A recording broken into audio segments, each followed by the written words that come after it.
इस वीडियो में हम देखेंगे इंग्लिश के सेक्शन से एक बहुत ही इंपॉर्टेंट पार्ट जिसको हम सेंटेंस इम्प्रूवमेंट कहते हैं। ज़्यादातर एग्जामों में आजकल सेंटेंस इम्प्रूवमेंट आपको देखने को मिल रहा है। इस पे हम देखेंगे टोटल 15 क्वेश्चंस, जानेंगे कैसे इस पार्ट को हम सॉल्व करते हैं। तो चलिए स्टार्ट करते हैं आज की वीडियो।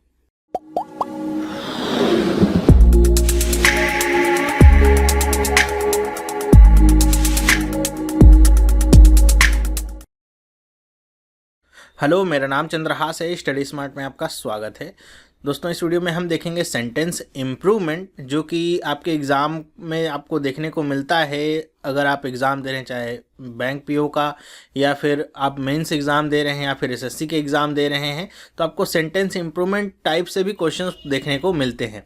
अब ये सेंटेंस इम्प्रूवमेंट कुछ अलग नहीं है, ये आपका स्पॉटिंग एरर टाइप के ही आपके क्वेश्चंस होते हैं, लेकिन बस इसमें करने का तरीका आपका थोड़ा सा डिफरेंट होता है। इसमें क्या होता है कि आपको जो भी पूरा सेंटेंस रहता है उसका कुछ पार्ट आपको अंडरलाइन मिलता है, या फिर अंडरलाइन ना भी मिले तो आपको दिया रहता है कि जो आपका पार्ट है उसको और सही तरीके से कैसे हम लिख सकते हैं।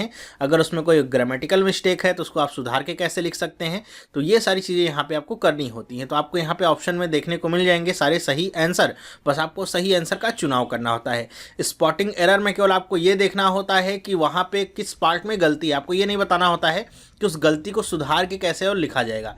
लेकिन इसमें क्या होता है, आपको ये बता देते हैं कि इस पार्ट में ही कुछ ना कुछ गलती है। अगर है तो, अगर कोई गलती नहीं है तो आप नो चेंज पे आप क्लिक कर दीजिए, कोई चेंज की जरूरत नहीं है। अगर गलती है तो उसको आप सुधार के कैसे लिखेंगे ये आपको बताना पड़ता है। तो दोनों में ये डिफरेंस होता है, स्पॉटिंग एरर और सेंटेंस इंप्रूवमेंट में। तो इसके लिए भी आपको रूल्स पता होने चाहिए, वही सारे जैसे स्पॉटिंग एरर्स के रूल्स हैं वही सब इसमें भी काम आते हैं। तो अगर आपने वो सारे वीडियोस नहीं देखे हैं, मैंने लगभग 14-15 वीडियोस दिए हुए हैं, तो यहाँ कॉर्नर में मैं लिंक दे रहा हूँ उन सारे पार्ट्स का, जिस पे क्लिक करके आप वो सारे वीडियोस देख सकते हैं। तो चलिए मैं स्टार्ट करता हूँ। यहाँ पे एक क्वेश्चन लूँगा और आपको यहाँ पे बताता चलूँगा। मेरी कोशिश रहेगी कि आपको समझ में आ पाए कि कैसे इसको हम सॉल्व करेंगे। पहला क्वेश्चन देखिए क्या है। Although he was the most friendly of all present and different from the others, he hadn't hardly any friend except me. तो यहाँ पे आप देखिए, जैसे आपका सेंटेंस लिखा हुआ है, मान लीजिए पहला सेंटेंस ये आपका लिखा हुआ है, तो यहाँ पे देखिए अंडरलाइन पार्ट यहाँ से आपका स्टार्ट है और यहाँ पे ख़त्म है। अगर ये अंडरलाइन नहीं भी होगा तो आपको ऑप्शंस में देखिए, तो ये आपको पूरा का पूरा ये जो फ्रेज है पूरा देखने को मिलेगा कि हाँ इसी पार्ट में कुछ ना कुछ गलती है जो डिफरेंट से आपका स्टार्ट है। ठीक है, तो अंडरलाइन रहे ना रहे कोई फ़र्क नहीं पड़ेगा, यहाँ पर आपको देखने को मिलेगा जो ऑप्शन, उसको देख करके आपको यहाँ पे देखना होगा कि क्या आप सही कर सकते हैं इसमें। तो देखिए यहाँ पे आपका ये अंडरलाइन वैसे दिया गया है कि different from the others, he hadn't hardly any friend except me. तो इसको हम क्या सुधार के लिख सकते हैं। तो आपके रूल्स सारे वही हैं जो स्पॉटिंग एरर्स वाले हैं। आपको पार्ट ऑफ स्पीच आनी चाहिए अच्छे से, तो आप इसको आसानी से कर पाएंगे। देखिए क्या होगा यहाँ पे कि यहाँ पे अगर आप देखिए ये वाला जो आपका पार्ट है, क्या ही हैडेंट हार्डली, हमने देखा था क्या कि हार्डली का मतलब ही क्या होता है, अपने आप में नेगेटिव सेंस होता है।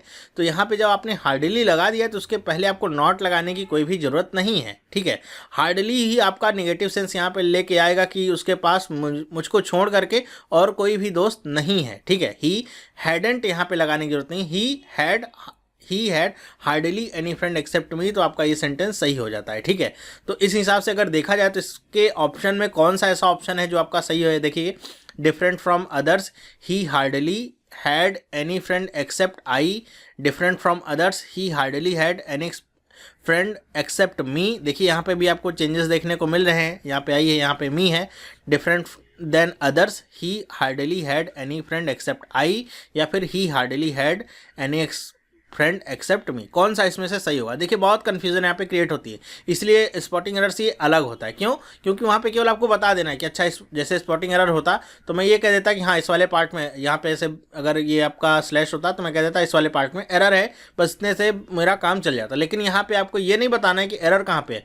एरर तो आपको पहचाननी कौन से पार्ट में एरर है, साथ ही साथ में उसको आप सही करके लिखेंगे कैसे ये भी आपको बताना पड़ेगा। ठीक है, तो यहाँ पे थोड़ा सा डिफिकल्टी लेवल यहाँ पे बढ़ता है। तो देखिए कौन सा इसमें आपका पार्ट सही होगा।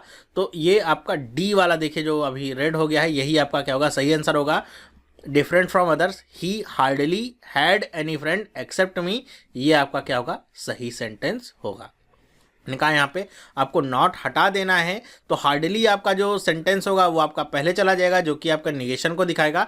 ही hardly had any friend except me, तो आपका सेंटेंस क्या हो जाएगा, सही हो जाएगा। आई का प्रयोग क्यों नहीं होगा, क्योंकि यहाँ पे ये सब्जेक्टिव केस आपका यूज नहीं हो रहा है, ये आपका क्या होगा, ऑब्जेक्टिव केस यूज हो रहा है। तो यहाँ पे आई आपका नहीं आएगा, क्या आएगा, मी ही आएगा। तो आई करने की कोई भी जरूरत यहाँ पे वैसे ही नहीं थी, ठीक है। तो आई वालों को आप ऐसे ही क्रॉस कर सकते थे कि इनको आप क्रॉस कर देते तो आपका सेंटेंस वैसे ही पता चल जाता कि अब केवल बी और डी में से कोई एक चुनना था, ठीक है। मेरे ख्याल से आपको समझ में आया होगा कि इनको कैसे आपको सॉल्व करना है और क्या चीज़ें आपको ध्यान में रखनी होंगी। चलिए दूसरा देखते हैं हम। ये आपका सेकंड है क्या, anyone interested in the use of computer can learn much if you have access to a state of the art microcomputer. तो यहाँ पे आपका कौन सा पार्ट में यहाँ पे एरर है, तो यहाँ पे अंडरलाइन किया गया if you have access to, यहाँ तक का आपका पार्ट अंडरलाइन है। तो यहाँ पे आप देखिए, आपको इसमें आपको एरर देखनी है अगर कुछ है तो, वरना आपको इसको छोड़ना है, ठीक है। 5 ऑप्शन आप नो चेंज का भी रख सकते हैं यहाँ पे। तो देखिए यहाँ पे बात क्या हो रही है कि anyone interested in the use of computer can learn much, कि एनीवन की बात हो रही है। एनीवन का मतलब किसी थर्ड पर्सन के बारे में बात की जा रही है, कोई भी सीख सकता है, ठीक है। कोई भी जो इंटरेस्टेड हो कंप्यूटर के यूज़ के बारे में, तो किसी भी व्यक्ति के बारे में बात हो रही है, किसी एक पर्टिकुलर पर्सन को यहाँ पे इंडिकेट नहीं किया जा रहा, किसी भी के लिए बात की जा रही, एनीवन के लिए बात की जा रही, मतलब ये आपका थर्ड पर्सन की बात हो रही है। तो anyone interested in the use of computer can learn much if, तो यहाँ पे क्या आ गया, यू हैव, जबकि यहाँ पे क्या आना चाहिए, यहाँ भी थर्ड पर्सन ही आना चाहिए। तो आपका सेंटेंस यहाँ पे करेक्ट होता, क्योंकि यहाँ पे सब्जेक्ट आपका थर्ड पर्सन है, तो आप यू कैसे सेकंड पर्सन में इसको ला सकते हैं। मैंने इन सारे रूलों को पहले ही आपको बता दिया है, तो आपने अगर नहीं देखे वीडियोस तो आप जाके देख सकते हैं। वहाँ पे आपको थ्योरी पार्ट भी मिलेगा और थ्योरी पार्ट के साथ साथ पूरी एक्सरसाइज भी मिलेगी, तो आपका कॉन्सेप्ट बहुत अच्छे से क्लियर हो जाएगा रूल्स के मुताबिक। तो यहाँ पे आप देखिए, तो यहाँ भी क्या होना चाहिए, थर्ड पर्सन ही होना चाहिए। तो आपका सेंटेंस क्या होगा, करेक्ट होगा। तो यू तो हो नहीं सकता है, तो यू नहीं हो सकता है, तो यहाँ पे और क्या हो सकता है, थर्ड पर्सन का देखिए यहाँ पे क्या क्या आपको दिया गया है कि if he has access to. तो देखिए यहाँ पे क्या है, इफ़ ही क्या है आपका थर्ड पर्सन है, if access is available to तो नहीं सही होगा, बाई एक्सेस टू तो नहीं सही होगा, फ्रॉम एक्सेस टू तो नहीं सही होगा, if he has access to तो यहाँ पे आपका थर्ड पर्सन लगा हुआ है, मतलब यही वाला पार्ट आपका सही होगा, मतलब ए वाला ऑप्शन आप टिक करेंगे। देखिए कौन सा ऑप्शन इसमें सही है, तो ये देखिए ए वाला ऑप्शन आपका इसमें सही है। तो आपको ये देखना होगा कि यहाँ पे जो सब्जेक्ट है और जो आपका बाद में सब्जेक्ट आ रहा है, दोनों के बीच में कोई भी डिफरेंस नहीं होना चाहिए, ठीक है। मतलब जो सब्जेक्ट आपका स्टार्ट हुआ है उसी से आपका अंत यहाँ पे होना चाहिए। यहाँ पे थर्ड पर्सन के बारे में बात की जा रही है, तो यू आप नहीं लगा सकते, बल्कि थर्ड पर्सन के सब्जेक्ट को ही आप यहाँ पे लगाएंगे। तो यहाँ पे या तो आप ही लगा देते तो भी आपका सही होता, लेकिन यहाँ पे अगर आप एक सेंटेंस आपका वन जो होता है वो भी आप लगाते तो आपका ये ज़्यादा आपका सही होता, ठीक है। Anyone interested in the use of computer can learn much if one has access to the state of art computer, तो भी आपका सही होता, ये भी आपका थर्ड पर्सन में ही आ जाता। मेरे ख्याल से आपको ये समझ में आया होगा। थर्ड की बात करते हैं। थर्ड वाला सेंटेंस देखिए क्या है, the vice president of the local bank spoke for a half an hour and told his colleague that his colleague must consider finding a new job or accept a reduction in the salary। मतलब जो भी vice president हैं local bank के, उन्होंने अपने colleague से बात की कि उनको नई जॉब तलाशने की ज़रूरत होगी या फिर उनको सैलरी में रिडक्शन लेने के लिए तैयार रहना होगा। तो इसमें कौन से पार्ट में एरर है ये आपको बताना है। तो यहाँ पे देखिए अंडरलाइन क्या है, for a half an hour and told his colleague that his colleague must consider finding new job और एक्सेप्ट रिडक्शन। तो यहाँ तक तो आपका ये अंडरलाइन है, मतलब इतने पार्ट में आपको देखना है क्या एरर है। तो यहाँ पे ऑप्शंस को अगर आप देखिए तो ऑप्शंस से थोड़ा हम कैंसिल आउट कर लेंगे कुछ चीज़ों को। जैसे क्या है, पहला ऑप्शन देखिए क्या है, फॉर अ हाफ आवर। तो यहाँ पे देखिए क्या लिखा हुआ है, फॉर अ हाफ आवर। तो यहाँ पे बात की जा रही है for a half an hour की बात की जा रही है। तो ये आप यहीं से इसको गलत कर सकते हैं कि ये आपका गलत है। बी वाला देखिए क्या ऑप्शन है, फॉर हाफ एन आवर। तो यहाँ भी देखिए बात की जा रही है कि उसने आधे घंटे लगभग बात की है।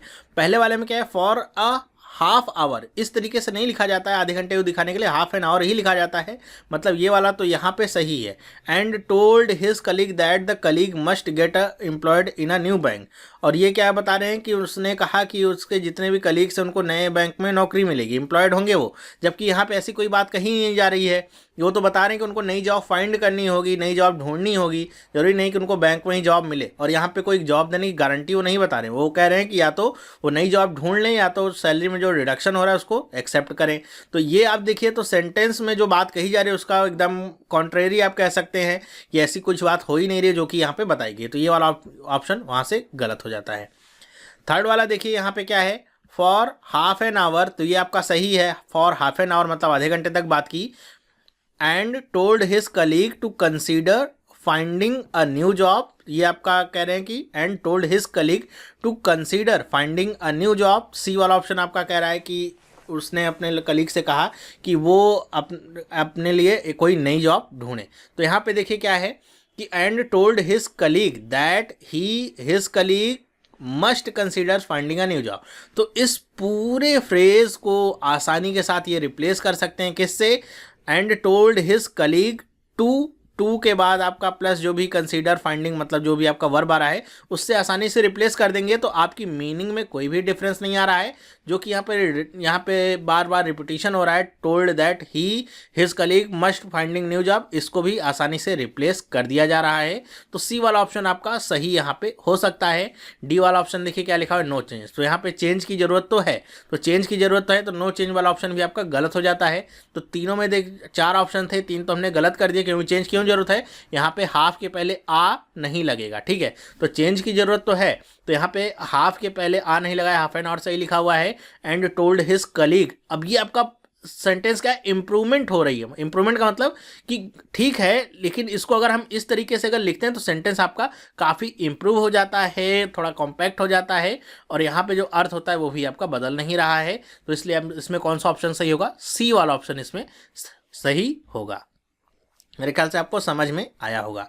नेक्स्ट बात करते हैं, फोर्थ आपका सेंटेंस क्या है, she wished that her career could be as glamorous as the other women but not willing to work as they had. तो किसी के बारे में बात की जा रही है कि वो ऐसा सोचती है कि उसका कैरियर दूसरी औरतों की तरह भी कैसा हो, ग्लैमरस हो, लेकिन उसके लिए कुछ भी काम करने को तैयार नहीं है, ठीक है। तो यहाँ पे बात क्या की जा रही है, देखिए अंडरलाइन क्या है, be as glamorous as the other women. तो यहाँ पे देखिए बात क्या की जा रही है कि किसी के कैरियर की कंपेरिजन हो रही है। सी विश दैट हर कैरियर उसका कैरियर कैसा हो कि बाकी औरतों की तुलना में भी ग्लैमरस हो, मतलब बाकी औरतों से तुलना की जा रही है यहाँ पे, ना कि किसी दूसरे औरत के बारे में बात की जा रही है। यहाँ पे क्या लिखा हुआ है, could be as glamorous as the other women, मतलब किसी दूसरे औरत के बारे में अनदर वुमेन के बारे में बात नहीं की जा रही। यहाँ पे अदर वुमेन किसी औरत से नहीं तुलना की जा रही, बल्कि औरतों के कैरियर से तुलना की जा रही। ध्यान रखिएगा, कंपैरिजन हमेशा दो वस्तुओं के समान वस्तुओं के बराबर में होता है। मतलब अगर आप किसी के वेट की तुलना कर रहे हैं तो उसके आप वेट की तुलना करेंगे। मतलब अगर ए और बी दो पर्सन दिए गए हैं तो ए का वेट बी के वेट से तुलना करेंगे। ऐसा नहीं होगा कि आप ए के वेट की तुलना बी की हाइट से करें, तो ये आपका कंपैरिजन नहीं होता है। कंपैरिजन हमेशा सेम क्वांटिटी में आपका होगा, ठीक है। यहाँ पे वेट है तो यहाँ भी वेट ही होगा, तभी कंपेयर हो पाएगा। जब तो यहाँ पे क्या है, कैरियर है, तो कैरियर की तुलना वुमेन से नहीं कर सकते, बल्कि इन औरतों के कैरियर से आप करेंगे, तो आपका सेंटेंस क्या होगा, सही होगा। तो देखिए कहीं ऑप्शन देखिए, as glamorous as the other womens, तो ये देखिए ए वाला ऑप्शन ही आपको सही मिलता है कि वो कैसा चाहती है कि जैसा दूसरे औरतों का कैरियर है। तो यहाँ पे जो एपोस्ट्रोफी एस लगा हुआ है ये क्या बताएगा, आपके दूसरे औरतों के कैरियर से इनकी तुलना हो रही, ना कि दूसरों औरतों से इनकी तुलना की जा रही है। तो चाहती कैसा है कि उसका कैरियर कैसा हो, दूसरे जो और औरतें हैं उनकी तुलना में भी ग्लैमरस हो, ठीक है। तो ये आपका क्या होगा, सही होगा, ए वाला सही। जबकि दूसरा देखिए क्या है, more glamorous than the career of the other women, glamorous या फिर नो चेंज। तो आप देख रहे हैं क्या कि ए वाला ऑप्शन आपका क्या है, एकदम सटीक है, केवल एक एपोस्ट्रोफी एस लगा देना है, आपका पूरा सेंटेंस सही हो जाता है। ना तो कुछ और ऐड करने की जरूरत है, ना तो कुछ और निकालने की जरूरत यहाँ पे पड़ती है। तो ये आपका क्या होगा, ए वाला ऑप्शन आपका एकदम सही होगा। मेरे ख्याल से आपको समझ में आया होगा। नेक्स्ट बात करते हैं, पांचवा सेंटेंस देखिए क्या है, start the motor and then you should remove the block. कह रहे हैं कि मोटर स्टार्ट करो then you should remove the block. अब इसमें कौन से पार्ट में एरर है ये आपको बताना है। तो अगर आप सेंटेंस को देखें तो सेंटेंस को देखते ही आपको क्या समझ में आता है कि ये क्या है, इंपरेटिव सेंटेंस है। इंपरेटिव का मतलब क्या, मतलब आदेशात्मक ये आपका सेंटेंस है, किसी को आदेश दिया जा रहा है, बताया जा रहा है कुछ भी कथन कि मोटर को स्टार्ट करो, उसके बाद ब्लॉक को रिमूव करो। तो जब भी आपका आदेशात्मक आपका वाक्य होता है तो वहाँ पर आप मॉडल ऑक्सिलरी का प्रयोग ऐसे नहीं कर रहे हैं कि क्या है, start the motor then you should remove the block, you should remove the block, ये आपकी क्या होगी, आपकी एडवाइस होगी। जबकि यहाँ पे क्या बताया जा रहा है कि एक आदेश तरीके का दिया जा रहा है कि मोटर को स्टार्ट करो, ब्लॉक को रिमूव करो। अगर आप शुड लगा रहे हैं तो ये एक तरीके की आपकी एडवाइस हो जाती है कि आपको ब्लॉक को रिमूव करना चाहिए। तो ये आपका मेरे ख्याल से शुड जो है ये आपका इसमें नहीं आएगा। तो इसमें कौन सा सेंटेंस सही होगा, देखिए start the motor then removing the block, तो आपका गलत हो जाएगा, आईएनजी फॉर्म नहीं आएगी। Start the motor the block should be then removed, तो ये आपका पैसिव वॉइस में कर दिया गया है तो और कुछ नहीं है, तो ये भी आपका गलत हो जाएगा, शुड का प्रयोग नहीं होगा। Start the motor then remove the block, देखिए सी वाला आपका सेंटेंस जो है वो सही है, मतलब सी वाला ऑप्शन आपको सही टिक कर देना है। या फिर देखिए starting the motor remove the blocks, तो ये आपका देखिए गलत हो जाता है। यहाँ पे जो सेंटेंस है उसके अर्थ को आप जो है अनर्थ नहीं करना है, आपको जो सेंटेंस का अर्थ है वो सेम बना रहना चाहिए, मतलब वो आपका आदेशात्मक है तो आदेशात्मक ही रहना चाहिए। उसमें और क्या हिंड्रेंस आ रही है, क्या रुकावट आ रही है उसके सेंटेंस को पूरा सही अर्थ लाने में, बस वो आपको रिमूव करना है, तो कुछ जोड़ना है। तो यहाँ पे देखिए क्या है, start the motor then you then remove the block, तो आपका ये क्या है एकदम सही बैठता है। तो यहाँ पे शुड का प्रयोग आपका गलत होगा, तो शुड अगर नहीं आएगा तो आपका यू भी नहीं आएगा, क्योंकि आपका सब्जेक्ट की यहाँ पे कोई भी जरूरत नहीं है। जानते हैं हम इंपेरेटिव सेंटेंस आपका जब आता है तो उसमें सब्जेक्ट आपका नहीं आता। जैसे हम कहते हैं ओपन द डोर, तो हम किसी को इंडिकेट करके ही कहते हैं, तो वहाँ पे जो सब्जेक्ट होता है वो अंतर्निहित होता है उसमें, ठीक है। उसमें हम ये नहीं कहते हैं यू ओपन द डोर, हम क्या कहते हैं ओपन द डोर, दरवाजा खोलो, सिट डाउन बैठ जाओ, तो वो आदेशात्मक वाक्य होता है, तो उसमें क्या सब्जेक्ट आपका जरूरी नहीं होता है। मेरे ख्याल से आपको समझ में आया होगा। तो इसमें जो सी वाला ऑप्शन है वो आपका एकदम सही होगा। नेक्स्ट बात करते हैं, सिक्स्थ आपका देखते हैं क्या है, as a child my parents took me to Jammu to visit my grand mother.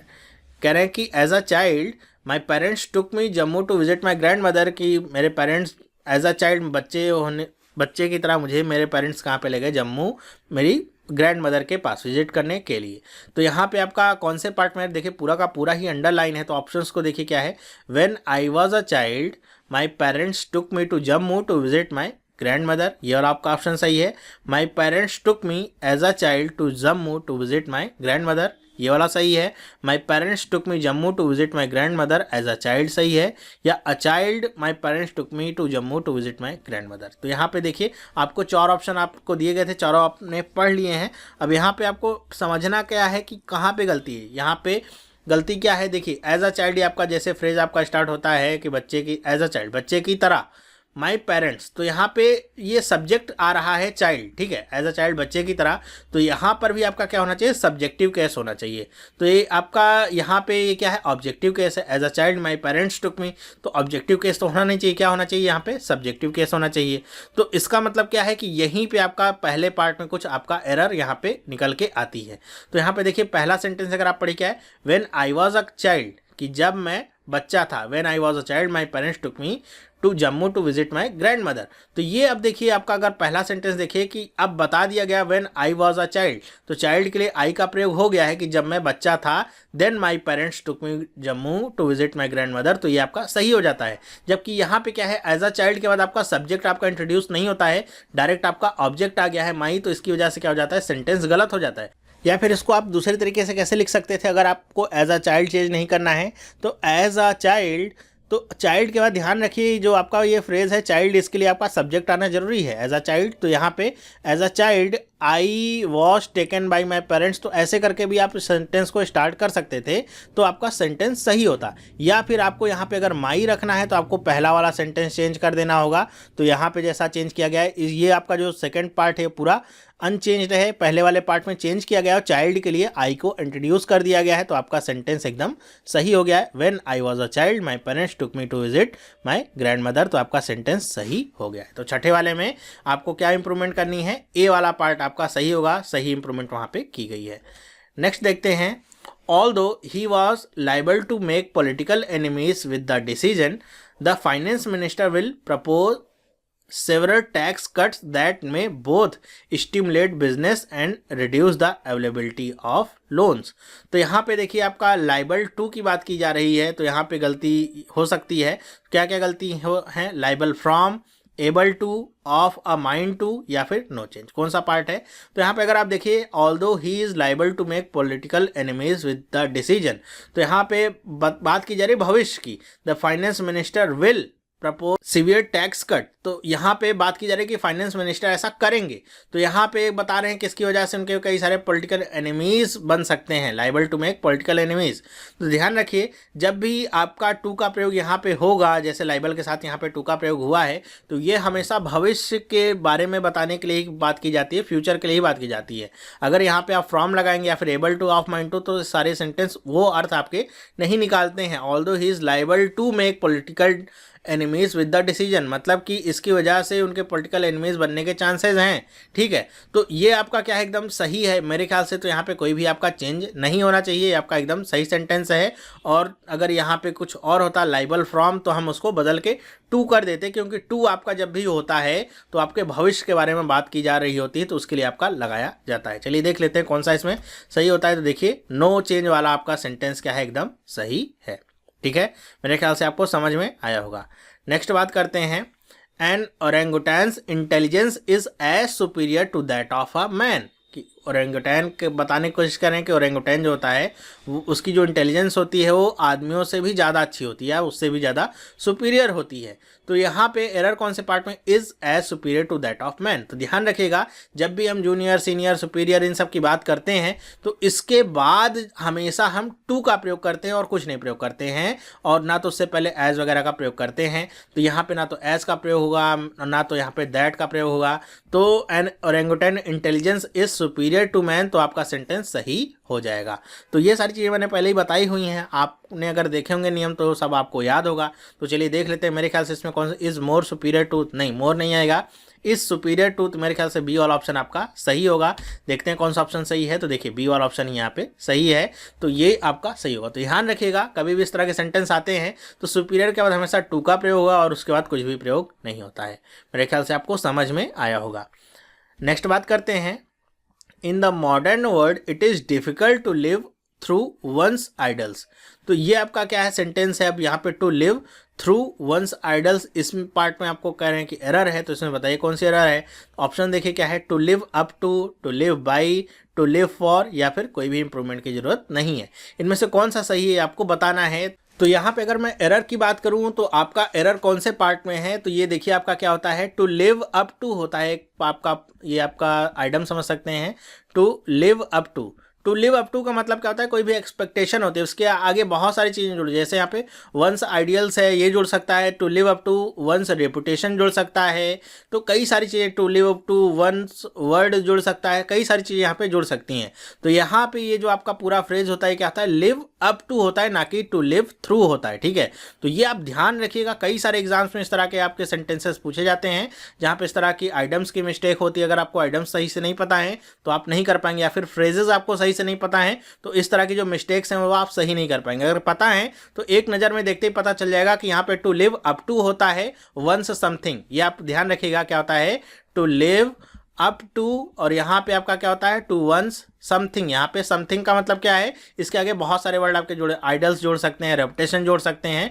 Expectation की जब भी बात की जाती है तो यहाँ पे वो आपके वर्ड चेंज होते हैं, लेकिन ये फ्रेज आपका क्या रहता है, सेम रहता है। ठीक है, तो ये आप देखिएगा। तो यहाँ पे आपका क्या होना चाहिए, थ्रू की जगह पे क्या होना चाहिए, अप टू। तो कौन सा सेंटेंस है यहाँ पे सही है, कौन सा option, to live by, for, पहला ऑप्शन क्या है, टू लिव अप टू। तो ये वाला आपका सही होगा। तो ए वाले ऑप्शन को टिक करिए और आगे बढ़िए, देखिए ए वाला ही आपका क्या है, सही है।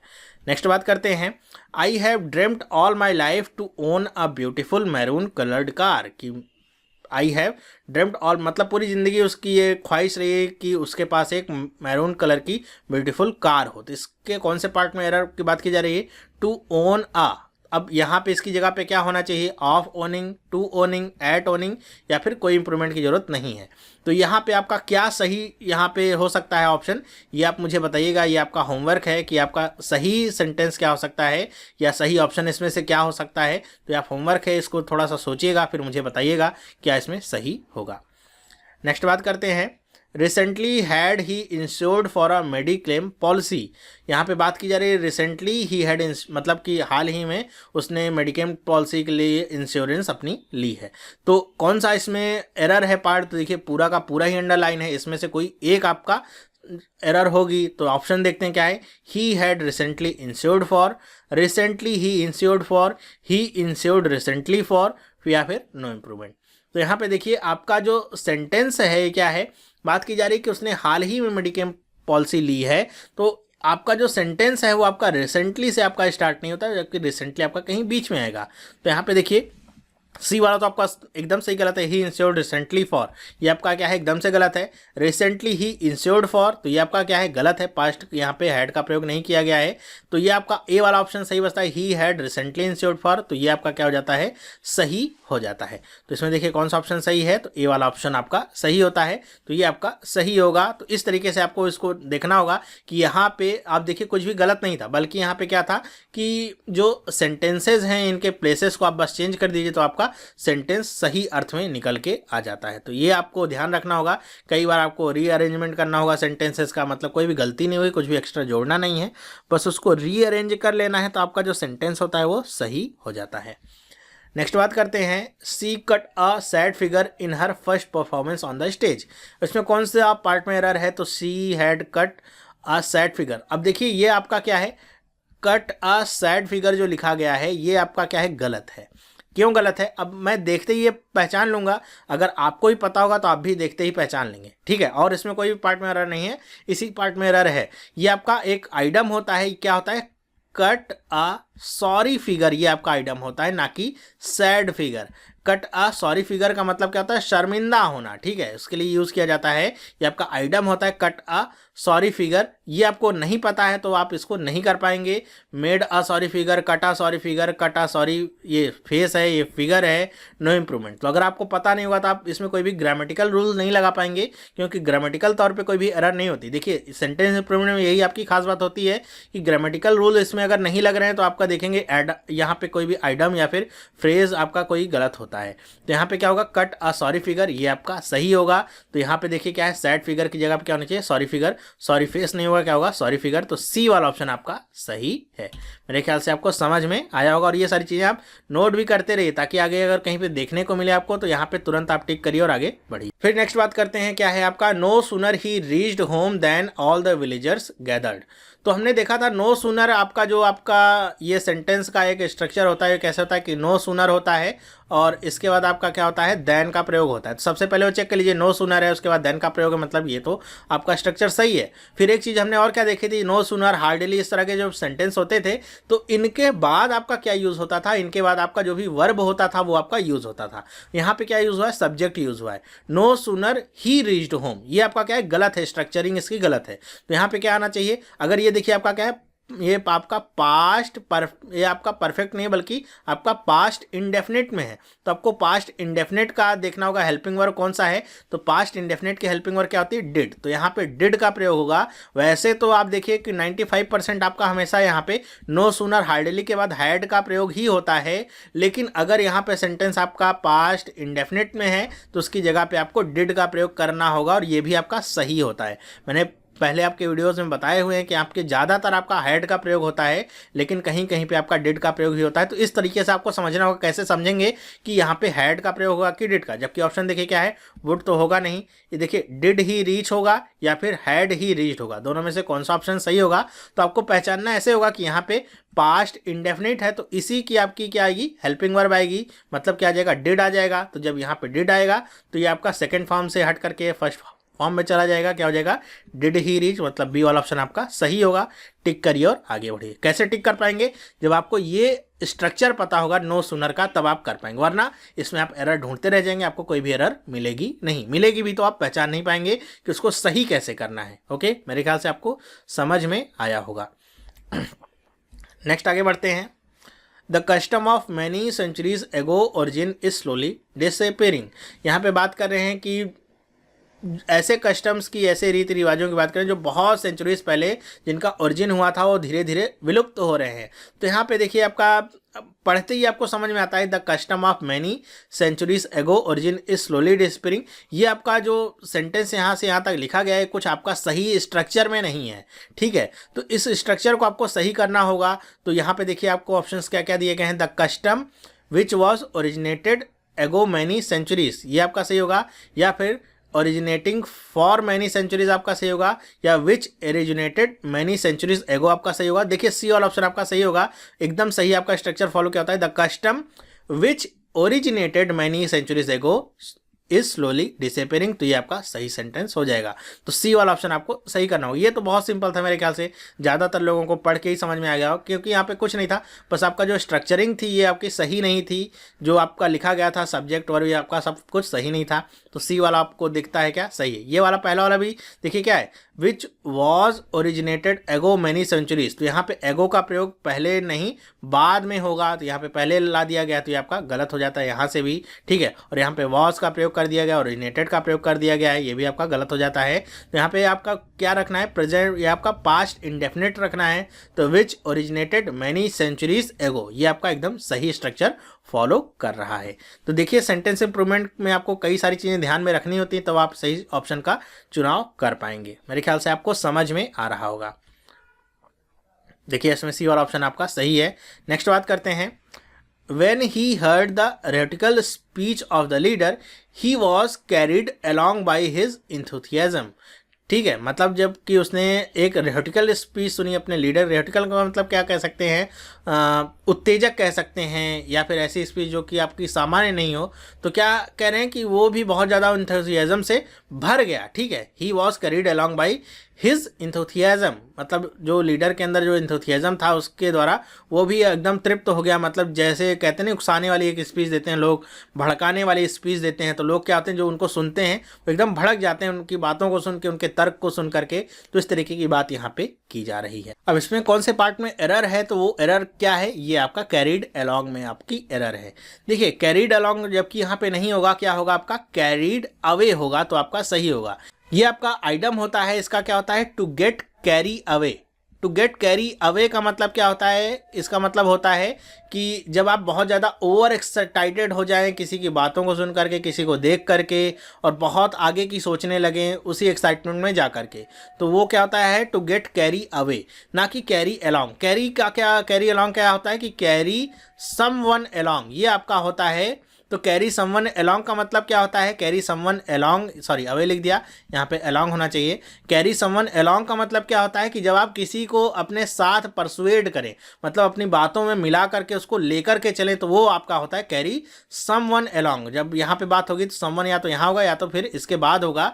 जब कैरी अवे की बात की जाएगी तो कैरी अवे का मतलब क्या होता है, बह जाना, मतलब किसी की बातों में आ जाना, ओवर एक्साइटेड हो जाना। तो अगर आपको ये पता नहीं है तो यहाँ पे एरर आप फाइंड नहीं कर पाएंगे। तो ये जो छोटे छोटे से चीज़ें हैं मैं आपको बताता रहूँगा जब भी सेंटेंस इंप्रूवमेंट के वीडियोस बनाऊँगा, जिससे आपकी नॉलेज बहुत ही ज़्यादा बढ़ती रहेगी इस तरह के सेंटेंसेस को लेकर के, और आप बहुत अच्छा इसमें परफॉर्म कर पाएंगे। नहीं तो आपकी जो इंग्लिश की सेंस है वो भी आपकी बहुत अच्छी बढ़ती रहेगी। अगर आपको यहाँ पे आ जाता है स्पॉटिंग एरर को भी यहाँ पे ऐसे स्लैश स्लैश करके दे देता, तो आप आसानी से समझ जाते कि यहाँ पे कौन से पार्ट में एरर है। ये आपका पार्ट में एरर है, कैरीड अलॉन्ग नहीं होगा, जबकि क्या होगा कैरीड अवे होगा, तो आपका सही होगा। बस स्पॉटिंग एरर में आपको बताना नहीं होगा कि इसका सही तरीका क्या होगा, और सेंटेंस इंप्रूवमेंट में आपको बताना होगा कि इसका सही शुद्ध रूप क्या होगा। मेरे ख्याल से आपको समझ में आया होगा। तो ये तो थे आपके कुछ 15 सेंटेंस जो मैंने आपको बताए हैं, और कोशिश की है कि आपको समझा सकूं कैसे इनको सॉल्व करना है।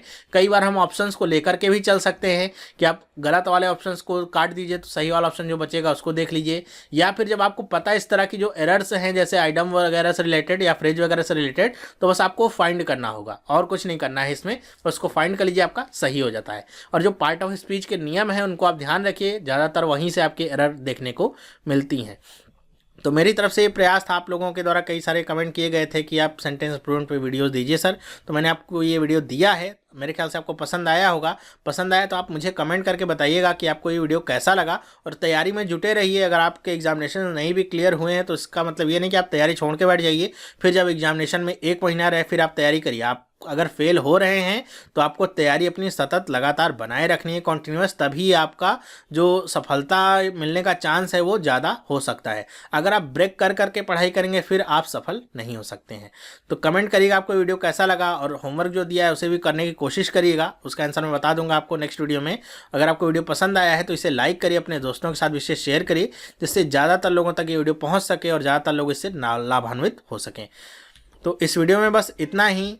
अगर आप चैनल पर नए हैं, पहली बार इस वीडियो को देख रहे हैं, तो आज इस चैनल को सब्सक्राइब कर सकते हैं, जिससे इस तरह की जो वीडियोस हैं आपको मिलती रहेंगी और आपकी जो प्रिपरेशन है और अच्छी होती रहेगी। अब हम मिलेंगे नेक्स्ट वीडियो में, तब तक के लिए have a nice day and bye.